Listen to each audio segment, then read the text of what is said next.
आइ हम सजमनि के कोफ्ता बनबऽ जा रहल छी, तो एहिके लेल अहाँ से वीडियो पूरा जरूर देखबै और ज्यादा से ज्यादा लाइक सब्सक्राइब शेयर जरूर करबै। तो सजमनि पैघ छलै हेँ, ताहि दुआरे हम आधा लऽ लेलहुँ हेँ, काटि कऽ छील कऽ एकरा धो कऽ खूब बढ़िआँसँ लऽ लेलियै हेँ। आब मोट दिसनसँ सजमनिके पहिले कद्दूकस कऽ लेबै, घसि कऽ कद्दूकस परमे लऽ लेबै।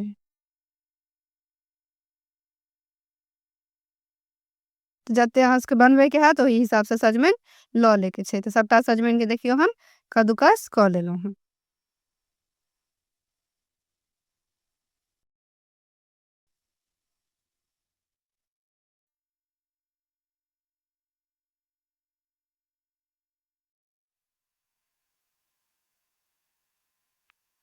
अब एकटा बर्तन लऽ लेबै, एहिपर सूती कपड़ा साफवला दऽ देबै आ सभटा सजमनि एहिमे दऽ दैके छै और एकरा गाड़ि लेबै।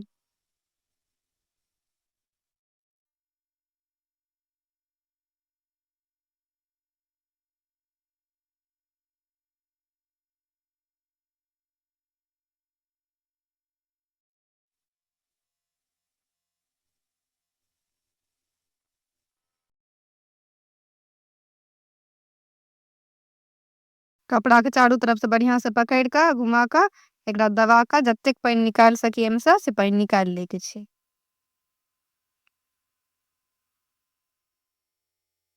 तो देखियो जते पानि एहिमे निकालि सकलै तो पानि हम निकालि देलियै। पानि फेंकैके नहि छै, साइडमे राखि देलियै एखन पानिके।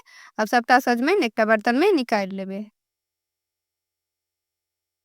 अब एहिमे आधा कप बेसन दऽ देबै, बेसी नहि दैके छै, नहि तऽ बेसनेके टेस्ट आयत तहन सजमनिके टेस्ट नहि आयत। आधा छोटकी चम्मच हम गरम मसाला दऽ देलियै हैं एहिमे। आधा छोटकी चम्मच मिर्च पाउडर दऽ दैके छै। आधा चम्मच धनी बुकनी दऽ देबै। आधा चम्मच जीरके बुकनी से दऽ देबै। आधा चम्मच हरैद बुकनी से दऽ देलियै हैं।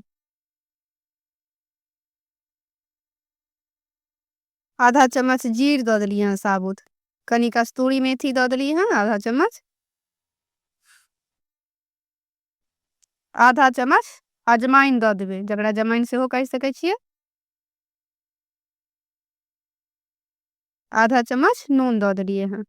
एकटा प्याज काटि कऽ मिही मिही कऽ कऽ से प्याज दऽ देलियै हैं। अगर प्याज खाइत हैब तऽ जरूर देबै, नहि खाइत हैब तऽ नहि देबै। दूटा हरियरका मिरचाइ काटि कऽ से दऽ देलियै हैं। आब सब चीजके खूब बढ़िआँसँ मिला देबै। तो देखियो खूब बढ़िआँसँ मिला देलियै हैं। तो ज़्यादा बेसन दैके नहि छै। तो देखियो एकरा गोल लम्बा जेहन बनेबै कि आरामसँ बनि जेतै। आ पानि अगर नहीं निकालतियै तऽ ज़्यादा एहिमे बेसन देबऽ पड़तै, तऽ खाली बेसनेके टेस्ट आबितै। अब गैस पर में तेल गरम होइके लेल राखि देने छलियै हैं। आब एहिमे गोल गोल बना कऽ दऽ देबै, या अहाँ लम्बा सेहो बना कऽ दऽ सकै छियै।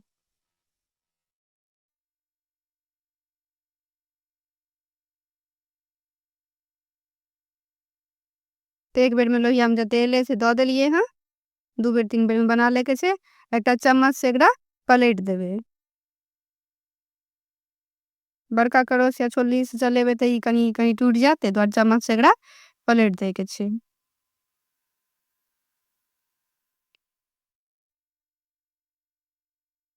तो एकरा चारू तरफ से बढ़िया से घुमा घुमा कर तैर लेबै। तो देखियो चारू तरफ से खूब बढ़िया से लाल भऽ गेलै हैं। आब एकरा झाँझ से या छोलनी से निकालि लैके छै सबटा के। अहिना कऽ कऽ और जते बचल रहतै सबटा कोफ्ता पहिले बना कऽ तैयार कर लेबै।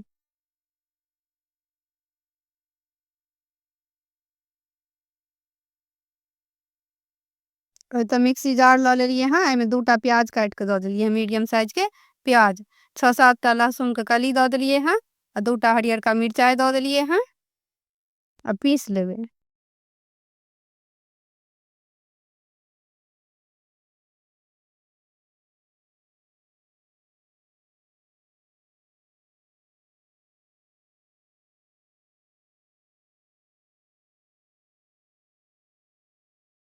तो सबटा प्याज पिसलाहा एकटा कटोरी में निकालि लेलियै हैं। एतऽ बड़का दूटा टमाटर दऽ लेलियै हैं, तो दूटा टमाटर काटि कऽ सेहो एही मिक्सी जार में दऽ कऽ पीस लेबै।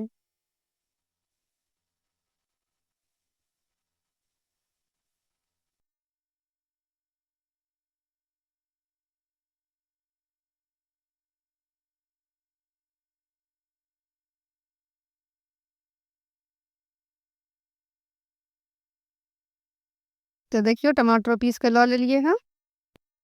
अब ओहि लोहिया में 1 चम्मच जीर दऽ देबै, छोटकी चम्मच से। जहन जीर पाकि जेतै तऽ 5-6 टा काली मरीच के दाना से दऽ देबै, काली मिर्च सेहो कहि सकै छियै। 4 टा लौंग दऽ देलिए हँ। 1 इंच दालचीनी के टुकड़ा से तोड़ के दऽ देलिए हँ। अब जे प्याज पीस के रखने रहिए से पिसला प्याज लहसुन मिरचाई एहिमे खसा देबै। अब एकरा चलबैत कनि भूजि लैके छै। तो देखियो प्याज भूजि लेलिए हँ। जहन प्याज के कलर चेंज भऽ जेतै, ललहन भऽ जेतै, तखन एहिमे मसाला दऽ देबै। तो 1 चम्मच हम धनी बुकनी दऽ देलिए हँ। आधा चम्मच हरैद के बुकनी दऽ देलिए हँ। आधा चम्मच जीर के बुकनी दऽ देलिए हँ। और 1 चम्मच काश्मीरी लाल मिर्च पाउडर दऽ देलिए हँ। आधा चम्मच करू वाला मिरचाई के बुकनी से दऽ देलिए हँ।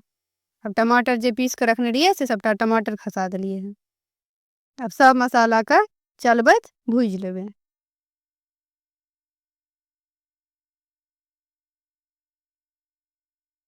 अब 1 चम्मच में कस्तूरी मेथी से दऽ देलिए हँ।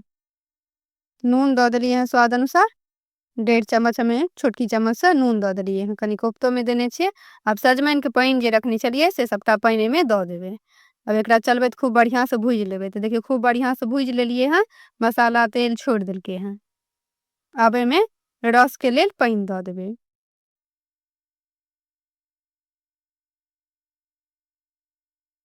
तो 2 गिलास हम एहिमे पानि दऽ देलिए। तो अहाँ सब पानि अपना हिसाब से दऽ सकै छियै, गड़गर पतरगर जेहन राखै के हैत। जहन ई खूब बढ़िया से बरकि जेतै तहन एहिमे आधा चम्मच गरम मसाला दऽ देबै। गरम मसाला दऽ कऽ खूब बढ़िया से छोलनी से मिला देबै। अब एहिमे सबटा सजमनि के कोफ्ता बना के जे छानि के रखने रहिए से खसा देबै। अब एकरा फेर से बड़केलका आँच पर ना 10 मिनट छोड़ देबै। देखिए 10 मिनट भऽ गेलै हँ। ई कोफ्ता फूलि कऽ और डबल साइज भऽ गेलै हँ। अब एकटा हम अहाँ सबके निकालि के देखबै छी जे कते मुलायम कते सॉफ्ट बनि के तैयार भेल हँ।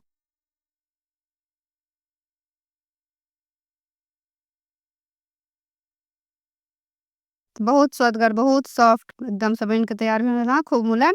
तो एक बेर अहाँ से हमरा तरीका से जरूर बनाएब। अगर वीडियो पसंद आयल हैत तो लाइक केनाइ नहि बिसरबै। पूरा वीडियो देखे के लेल अहाँ सबके बहुत बहुत धन्यवाद।